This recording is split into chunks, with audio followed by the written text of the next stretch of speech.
Today I'm going to talk about two stocks I found that are doing well in spite of this very challenging stock market breakdown or buildup or whatever it is. In spite of all the confusion, these two stocks are doing well, and I'm going to give those to you. But first, hang on.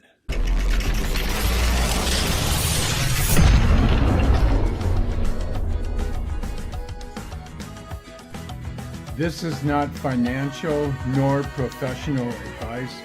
This video is for entertainment only. Hey everyone, welcome to my channel.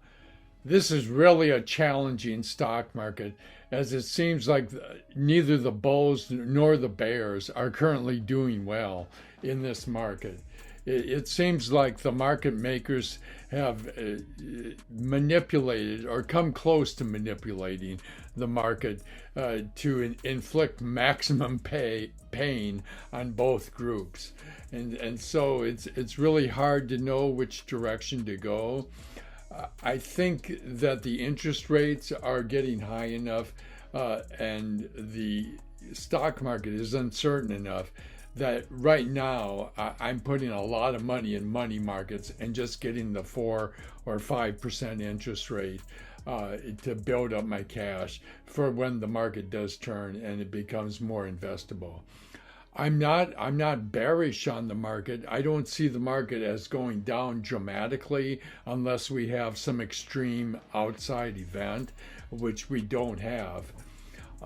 I think the war in Ukraine is affecting things, and we have this strange dynamic where the Fed is increasing interest rates and putting pressure on the economy, but the United States government is spending money on the war. They're spending money on the CHIPS Act to encourage companies to make semiconductor chips in this country, and we have a long-range infrastructure bill that does significant spending. So we're at the same time stimulating the economy, and at the same time the Fed is trying to tamp down the economy, to tamp down inflation. So it's literally a standoff between the bulls and the bears. And until this fight gets resolved, I think the best thing to do is to hang out in money markets and keep stocks on a watch list, or maybe invest in some of the better plays. And I'm going to look at two of those plays where I have made money even in this crazy kangaroo upside down whirlwind market. But we have a guide, and that guide is the VIX. That's VIX. When that's been below 20, the market tends to start rallying. And when it hits 18, it's in full rally mode. When it goes above 20, then it's starting to go down. And that's been fairly consistent, at least lately. And so, and right now it's right at 20. It's right at the decision point. So I think we're left, at least I'm left, keeping much of my money in money markets while trying to find a stock here and there, because there's always going to be a couple of stocks that will outperform the market. The Federal Reserve next raises the interest rate on March 22nd, and there's an 80% chance that they will raise it by a quarter of a point, a 0.25 of a interest rate point. And there's increasing possibility that they could raise it a full half a point, return back to the half a point increases, because their increases so far haven't had that much effect on inflation. Inflation isn't going down as fast as they would like it. It is going down somewhat, but I think we're running into that 6% barrier, and it's going to be harder sledding from this point on. And you see different Fed members coming out and saying they're going to raise it by a half a point. And that's really what's been tanking the market lately, is the market seems to want to return to the rally mode, but then you have one of these Federal Reserve Board members come out and give a speech about how they're going to hang in there tougher, and maybe they're thinking about half-point increases, and then the market tanks again.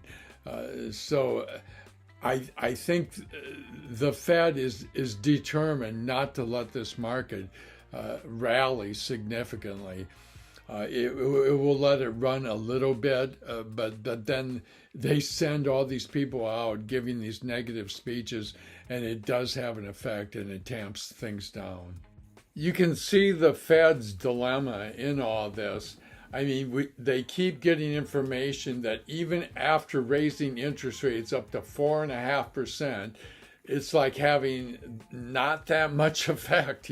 It's come down some, but we've gone from 9% to about 6.5%, somewhere around there. But I think it's going to get much tougher as it goes. We lately got a producer price index report that was much stronger than it should have been.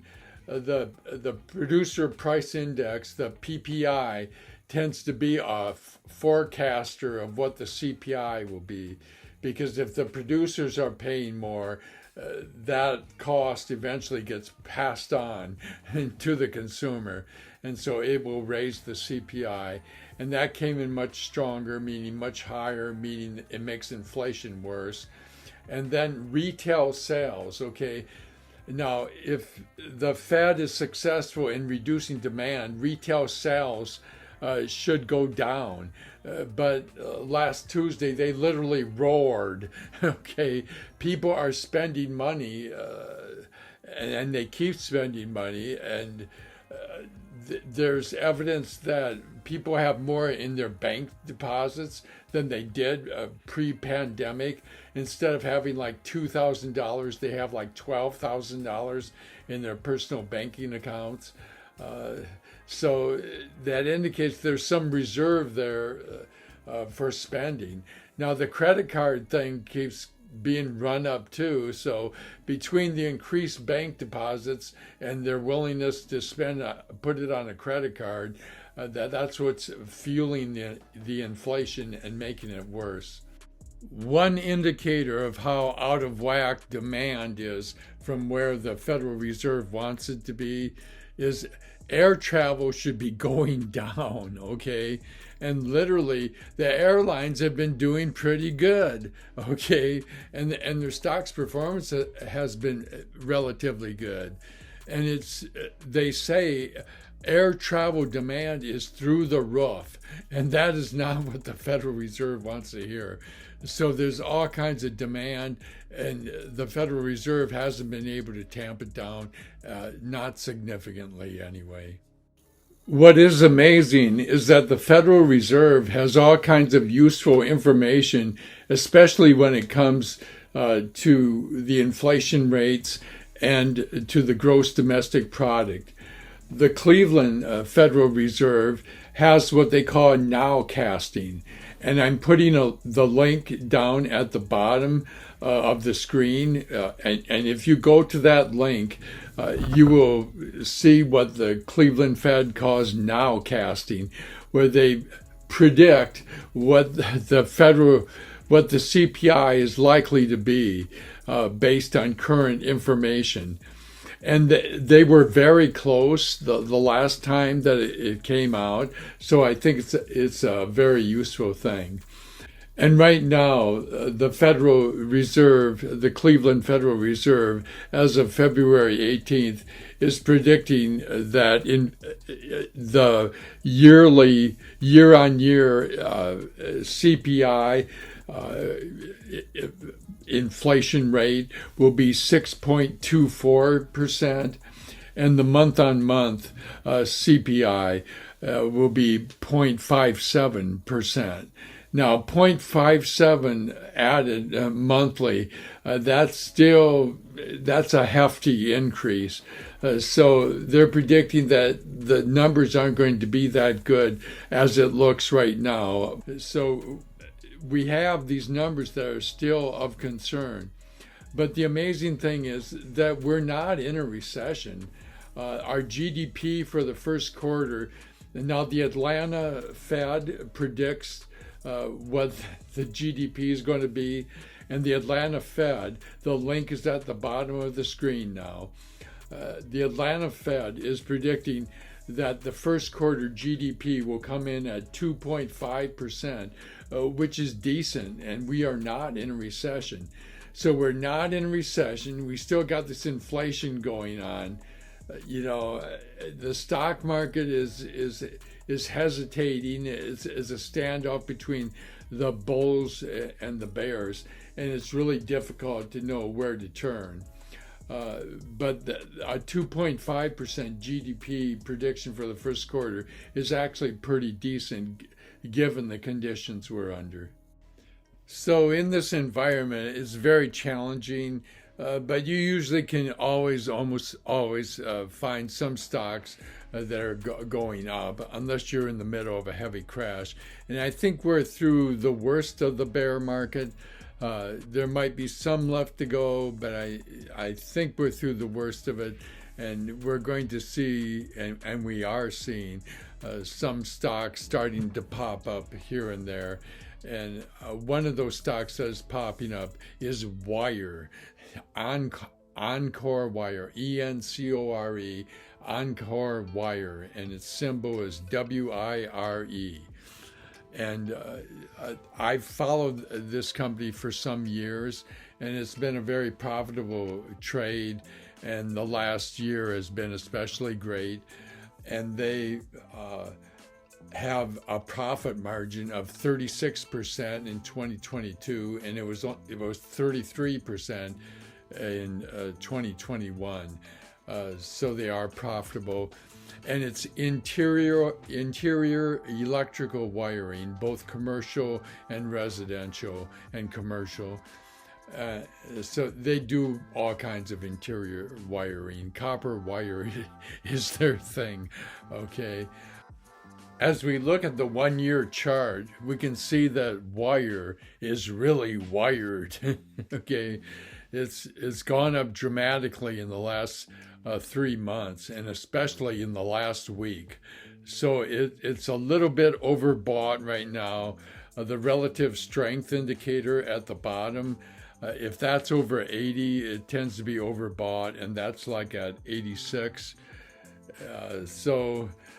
I would like it to calm down a little bit.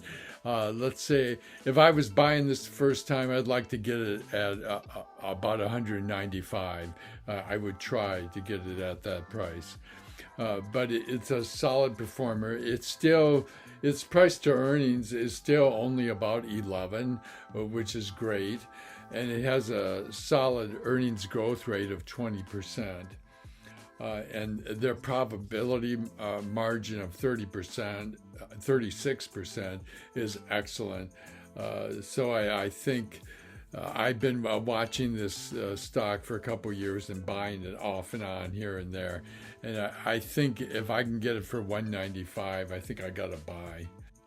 The red line in the chart is the 50-day moving average, and it's well above that. And if you're above the 50-day moving average, you're usually in a fairly safe zone that you're in an uptrend. Wire's price right now is about $199, and its value is around $213.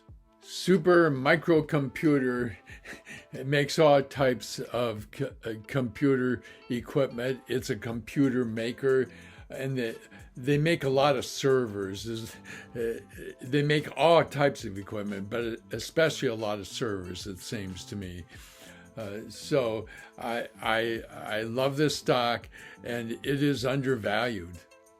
And looking at the chart of SMCI, you can see that its price is almost 92, and its value is a whopping 128.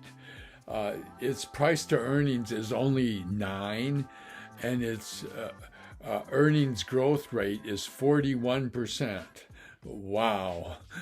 So, and looking at the chart, the 1 year chart you have here, the red line is the 50-day moving average, and down below is the relative strength indicator, which is at 62. So it has to hit 80 before it's considered overbought. So it's not overbought, and it's undervalued, and it has that nice pattern of higher highs and higher lows. So I think this stock still has places to go, and I think it's a good addition to a portfolio. These two stocks can be bought now if you're going for the long term, because I think it's just so challenging the way the market is right now. In any case, I would keep them on a watch list and wait for the time that you feel is right for you to buy the stock. Again, this is what I'm personally doing, and it's not financial advice because I don't know your personal situation. Thanks for listening and watching. Be sure to smash that like button and subscribe if you haven't already done that. And I will see you in the future. Thank you.